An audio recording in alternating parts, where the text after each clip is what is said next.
Hello everyone and welcome back to Phasmophobia. Today we're going to take a look at the Obake skills and hidden abilities, which have received some significant changes as of the Tempest update. The Obake is known for its shape-shifting abilities, which has two different meanings. The first, and most easily seen trait, is its ability to leave unique fingerprints behind.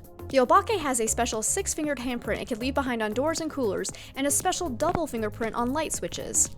On prison doors and keyboards, Obakes will leave behind 5 fingerprints instead of 4. If you see these special fingerprints, you can know either you have an Obake or a Mimic if you have not ruled that out as a possibility yet.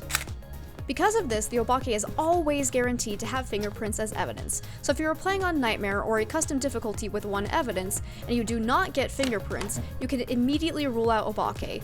The Obake does, however, have a 25% chance to not leave fingerprints behind when it touches a valid object. As such, be sure to check for fingerprints multiple times if you think Obake may be an option. Additionally, the Obake has an ability to reduce the amount of time fingerprints are left behind by half. By default, fingerprints should stay on a door for 2 minutes afterwards. So, for example, if the Obake uses its ability when there is a minute left on the fingerprint timer, they will remain for another 30 seconds before disappearing. Then, the total time they were visible for was only a minute and a half. It can use this ability at any time after fingerprints have been left behind, so it can significantly reduce the fingerprint duration, and this can be used to help identify the ghost if you have fingerprints that disappear surprisingly fast. Now, the second thing regarding the Obake's shape-shifting ability is a new addition, and is only visible during hunts. While the Obake is hunting, it has a 6% chance to very briefly change ghost models.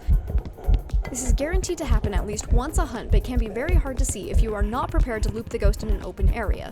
As such, this is a very dangerous way to identify this ghost. If you are not looping the ghost for the entirety of the hunt, you may miss the one time it changes, and it may not do it again. If you get lucky, you can potentially see it multiple times. However, it is a very high-risk way of checking for the Obake, as you might have to watch the ghost for a very long time to see it change, and the change can be so brief you could miss it if you blink. If you do attempt to see this ability during a hunt, make sure you have a lot of smudge sticks around because the Obake will increase speed gradually when it is in line of sight of you, as most typical ghosts do. So thank you so much for joining me, and I hope you found this guide useful. If you did, go ahead and leave a like and subscribe for more Phasmophobia content. Also, I'd like to give a huge shout out to my patrons. Thank you guys so much for your continued support. I could not be doing this without you. It means absolutely everything to have your support. Thank you, thank you, thank you. Happy hunting out there, everyone!